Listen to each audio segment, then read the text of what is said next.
I'm getting a special hoodie with a phone quiver in the back. Oh, I'm sorry. I have a phone call. And you pull it from the back like Green Arrow. Phone quiver is a hookup app. For nervous people. For nervous people. Are you nervous? Do you want to meet other nervous people? Try Phone Quiver. I think I want to swipe to the right, but I'm scared. Pirate ghost! Every time. This is We Have Concerns. Hey, Jeff Cannata. Hey, Anthony Carboni. What's up this week? How do you feel about your attention span? Do you feel like attention spans are getting shorter over time? Oh my God. This is one of the places that I feel most guilty about because I hate the fact that my... hang on a second. My phone...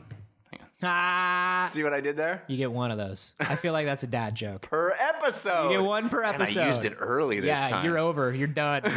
But yeah, no, I definitely have a lot of guilt about feeling like my attention span's shrinking. Is it a thing to feel guilty about? We all sort of accept that it's something to feel guilty about. Like a short attention span is a bad thing. There was this article in The Guardian. Did you read the whole thing? I skimmed it because I'm a busy man with 37 tabs open. There was a study that basically said 1/3 of internet users will abandon a slow loading site entirely. I'm one of them. Oh, God, yes. Unless it's something I really, really want. Well, that's what's coming up. That rebuttal to the study says, hey, so what?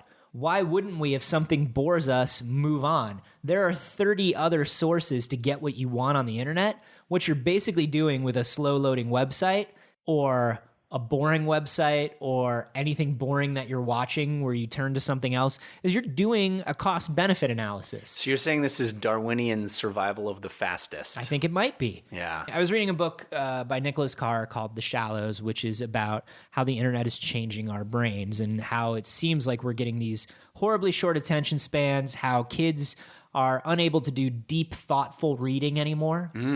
Yeah. We read blog posts and we don't even read them. We sort of skim them for salient information. Right. And we're sort of losing the ability to do deep reading and how scary that is and how scary everything is that we're changing. But what's funny is that same book also talks about how the human mind changed after the invention of the clock and the invention of the printed word, which we didn't have, right? We didn't have access to the printed word. A lot of people couldn't read. When people started writing, philosophers at the time were like, look, if you start writing, you're going to lose your memory. Right. And we need memory. It's an essential part of what makes us human. Yeah. All right, fast forward. Now we all have the printed word. Now we all have TV, radio, internet.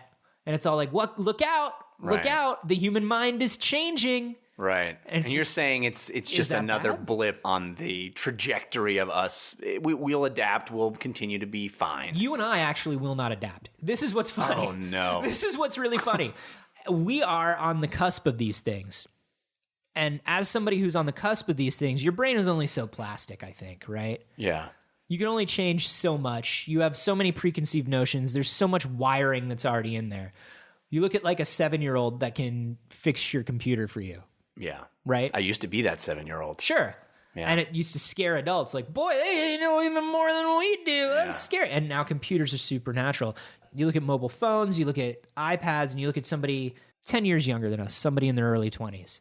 Maybe 10 years younger than that, somebody in their early teens. And you look at the way that they just grab technology and immediately use it.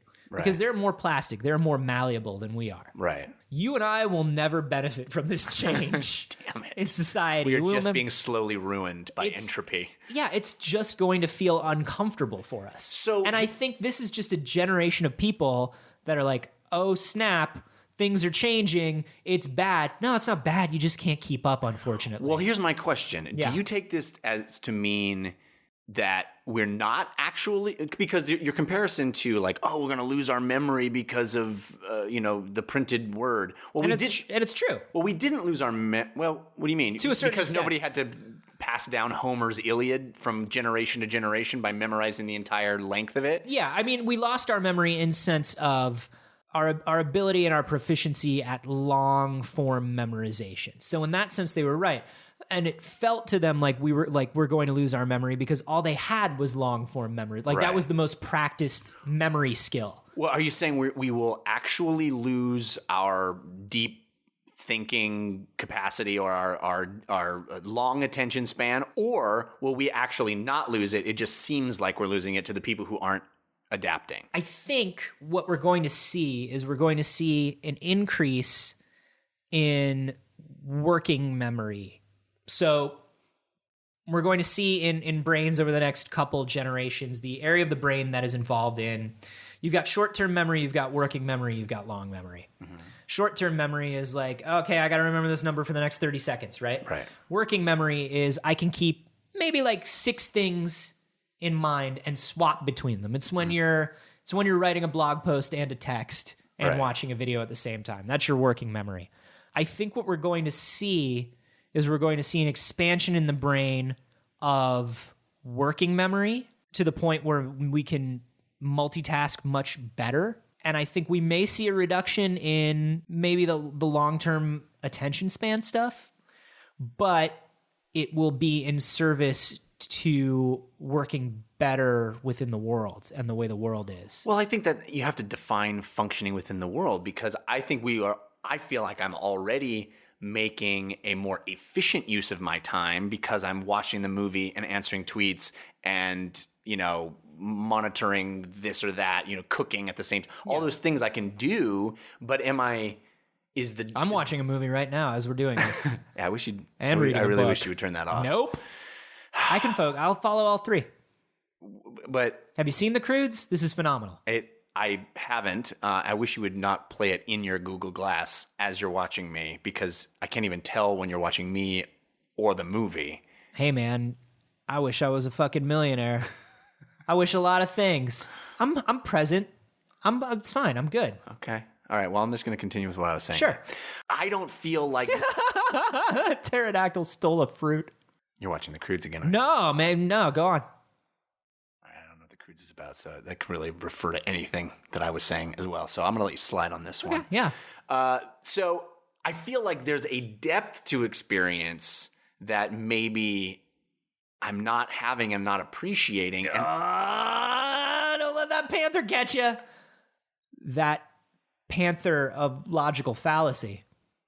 Very good analogy. I'm glad you made it into an anthropomorphized animal, because I think that really expresses my point. I'd have sex with cave girl Emma Stone. I'd do it. Now I want to see the Croods. You should, man. You should. She's got big dreams. Oh, man. And I love a girl with ambition.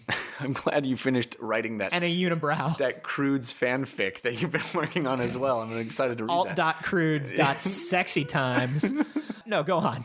Anyway, I just feel like I genuinely do worry about, I love to read. I love reading. And yet I have a hard time doing it these days. I have a hard time carving out time to do it. And I now taken to listening to audiobooks when I run, because God, I can't just lay down and read something because I'm only doing one thing at a time. I got to get my workout in and read at the same time.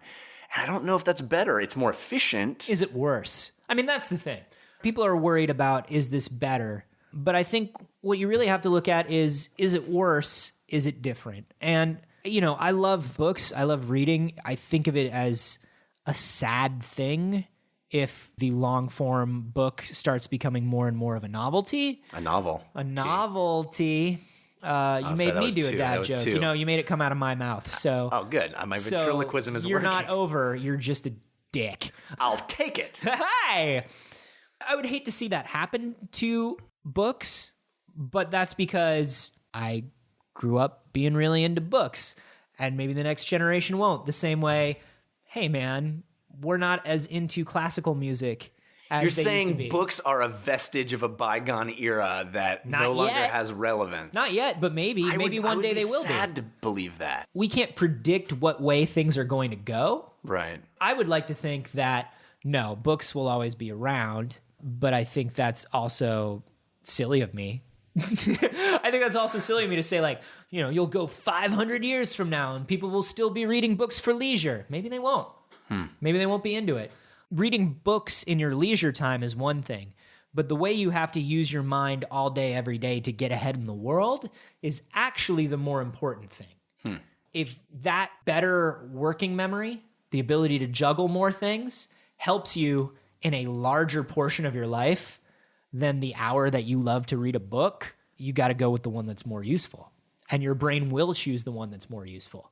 I guess, and I see the value in what you're saying, but I feel like in a certain sense, your working memory is just shuffling things from one bucket to another bucket rather than the deeper layer of actually thinking about the stuff that you're shoveling from one bucket to another bucket. Now, in a best case scenario, we become so much better at shuffling that working memory turns into a longer form of memory, right? Like that would be cool. So right now I can shuffle an email and Twitter and, watching a video, and I'm paying partial attention to each one. Right. But what if, as we continue developing this part of our brain, we can juggle those things and not miss a beat, not get that feeling of I've been swapping around too much and I wasn't really paying attention to those last 3 sentences. What if it becomes the sort of thing where our brain can pay attention to those last 3 sentences and we don't have that feeling of loss?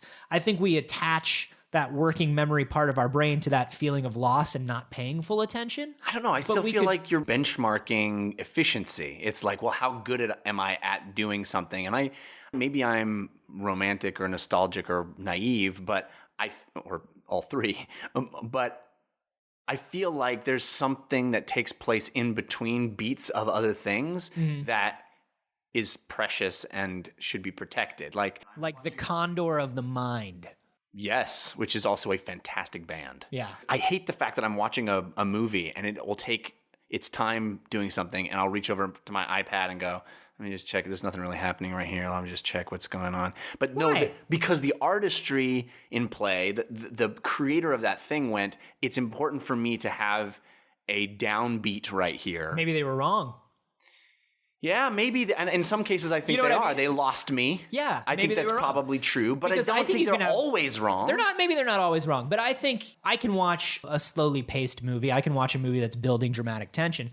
I can watch a movie that, isn't like bang, zap, pow. And if it's worth my attention, and I think that's what this Guardian thing and what this thing at Big Think are saying is like, look, dude, if it was really worthwhile, your brain's good at figuring out what's worthwhile. You know what's worthwhile to you. It just feels cutthroat, that natural selection of attention span. If you want me to pay attention, make something worth me paying attention. And 40,000 people just turned off our podcast. They're like, that's a good point. I'm going to go do something else. And that's what we face every day when we're making things, that's right? True. And that's what you have to do. If you are making something, there is an artistry in knowing what holds people's attention and getting your point across and being able to hold people's attention and getting your artistry in there. Yeah. It's all about how you make things and knowing your audience. By the same token, you're a smart person watching something and you know when somebody's not doing that.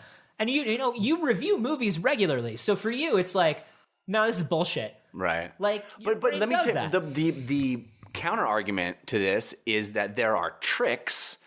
Monkey took a coconut. Exactly. Well, wait, are you watching the movie again or are you listening to what I'm saying? Because that seemed like really on point to what I was saying. Or just... I'm fully paying attention.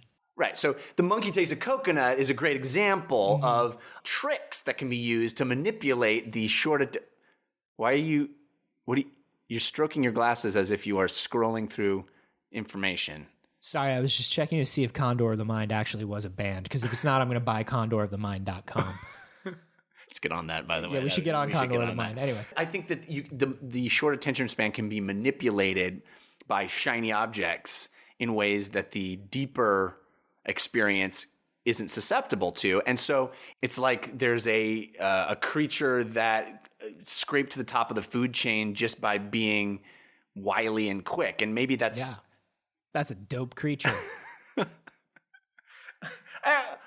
We've made some fascinating discoveries, and I found these new fossils, and Dr. Rupert is coming in here, and he's come up with a fantastic name for this new creature. Rupert, why don't you explain what we found? Basically, this was the most cunning and fast creature in the history of the Earth. Yes. It actually existed outside the normal confines of evolutionary psychology. See, and what Dr. Rupert wants to refer to this creature as is, he wants to call it the dopest creature that ever lived. That's the Latin name for it. I'd like the colloquial name to be the Condor of the Mind. Yes, we're working on some trademark... Sneak right up on you. Mind Condor. Dr. Rupert... I appreciate the costuming as well. You look fantastic, and I'm understanding. See that 80s Disney movie Condor, man? I loved it. I got this from the dude's estate sale. It looks fantastic. And Condor of the mind. I understand you've been modeling your entire life after this new dopest creature. Oh, yeah. This has been great. Here's the deal. Run every red light. Interesting. I take 15 items into the express lane. Well, but... And then I stare that woman down. Well, I don't understand how the... Live fast. Condor of the mind. You swoop in, you take what you want, you get out, you don't follow rules. Yes. I hope all you students are taking notes. I hope you're not. A wasted time. I see you with a pencil. Yeah? Put that fucking thing down. You know what? No, you give it to me. I don't have a pencil. Here, take my pencil. I did. You weren't even paying attention. I'm that fast. Oh, Dr. Rupert, you are magnificent. Truly, the dopest of teachers. Dopest teacher, dopest creature. That's how you remember that. Condor of the mind! Don't focus on anything. I'm out. There are tricks. There are shortcuts that will distract you. My question to you, Farmville. based on all this stuff, like I'm hearing what you're saying. Imagine somebody who is able to swap between these things, and as they swap, there is no loss. Think of it as, instead of switching radio stations, right, and missing something. Good contemporary reference for the kids. Yeah, think of it as switching radio stations. Kids, ask your mom what a radio station is, because here comes another good one. Think of it as disc switching in a CD changer. Right. So it pauses it exactly where you were. Mm-hmm. You go, you're listening to the music full on, you're paying attention to it. It's switches also back. the 90s. Yeah, Go ahead. also the 90s. Maybe you're wearing like a pair of Jinkos. You're on your way to a rave or like a 98 Degrees concert, depending on what kind of subculture you were into. Right, gotcha. Maybe Everclear's playing. Oh, Maybe you're definitely. going to Hot Topic. I don't know.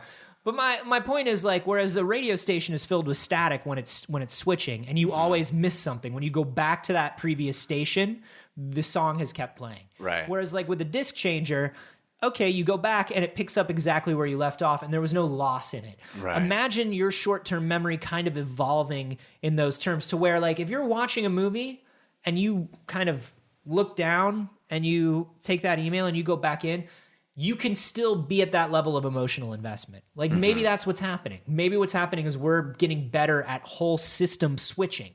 Yeah. Well, that would be kind of cool. Yeah. Except that it doesn't feel like we'd ever be able to switch into that Why? long-term mode. I don't know. I don't think that one necessarily precludes the other either. I feel like it's addictive switching. I need to grab only what I need from this thing and then grab only what I need from that thing. And when I encounter something that is more stubborn than that and won't give me the morsel of exactly what I want, exactly when I want it, I'm not willing to stick around and experience the art of delivering that in a more lengthy way. It would be kind of awesome, actually, after this is over, call up one of my nieces or nephews and just talk to them about the way they use stuff in like a really old man way. Because I wonder if they feel that way. Like, that's the thing. I wonder if our discomfort comes from just a way of life that we've always known. Right. If it feels irrelevant. And do we lose something, or do we gain something that you and I don't have never had, and maybe will never have? Yeah. What are they getting out of it? That's what I'm wondering. What you potentially could get is a broad, shallow knowledge base, which I kind of feel like I have. Yeah. You know, I feel like that's all I have. I know a lot. I know a little about a lot of shit. You drill down, and let me tell you something. You hit sea level real fast in my brain. Yeah, exactly. You dig with a shovel, and water starts coming out immediately. Did not expect the anchor to hit bottom so fast. I know some things about some 80s TV. And I know some things about some science. Gotta go. Right. I'm an okay driver. Is that worse than knowing a whole lot about one thing and being like, hey, do you want to talk about sports? Nah, I can only talk about Egyptian hieroglyphs and the... And, I don't think it's an either or. I think we have problems dipping into that, deeper reading or whatever now, but maybe it's just because we are not letting our brains get better at compartmentalizing. Literally putting the phone down at 4 o'clock every day and being 4 to 5 is reading time, Yeah. and I'm not allowed to touch shit. What happens is we usually go, I've been trying to read this and I just can't focus on it. I'm going to let everybody on Twitter know that I'm trying to read and I can't focus. That's what it is. Like, that's what it is. And so I wonder if we're genuinely even trying to keep those two parts of our brain alive at the same time, or if it's our fault for letting that stuff slide. Well, and the other thing we haven't brought up yet is this idea of that intruding on interpersonal relationships. Not is the television show losing me, is this person sitting across from me losing me to the point where I have to grab my phone? The answer is yes. The answer Sorry, is man. unequivocally yes. 9 times out of 10, I'm sorry, I'm a dick. I'm real. We've talked about this before. I'm real self-involved. It's real hard. Like somebody's Your just inner mind is like, get to the point. yeah, I already know what you're gonna say. I'm not your therapist. Inner dick is getting into My the show. inner morning zoo DJ, which takes up 87% of my brain. All right, coming up now, we've got our mom. Mom's gonna tell us what's been going on in her life. Oh, hi, honey. I just wanted to talk to you a little bit about Yeah, I heard it all before, lady. I get it. Okay, now let's head over to work and see what our boss wants to say about our performance. Hey, Anthony, I'm glad you came into my office. I just wanted to talk to you a little bit about your performance lately. I already know that. Ugh, snooze.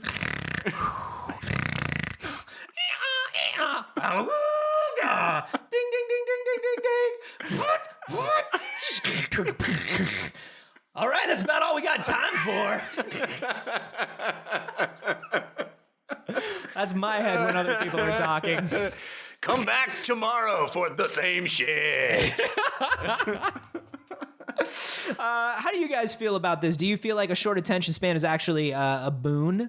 Or is it a Are 20 minutes of our episodes too long for you? Should we take this down to 3 or 4? I've been telling Jeff we need to take this down to 3 or 4, and he only needs to show up for like the last 48 seconds of it. Oh, it's funny because it's true. Let us know on Twitter. I'm at @acarboni. And I'm at Jeff Canada. And you can always send us anything interesting that you've read that you'd like us to talk about. Yeah, we love getting actual links to articles, so try doing that. Is that dick of me? Speaking of Jeff's short attention span, hey, you guys should look up that thing. Oh, looking shit up. But no, links are great because that way we know that we're actually talking about what you meant us to talk about. Send those in to wehaveconcerns.com/ask. And if you haven't, please leave a review on iTunes and subscribe there. It really helps us out. If you have, mark some other people's reviews as helpful, and let's build a society of helpful people together. Yeah, let's do it. We can do it together. You just need a long attention span. All right, I'm out.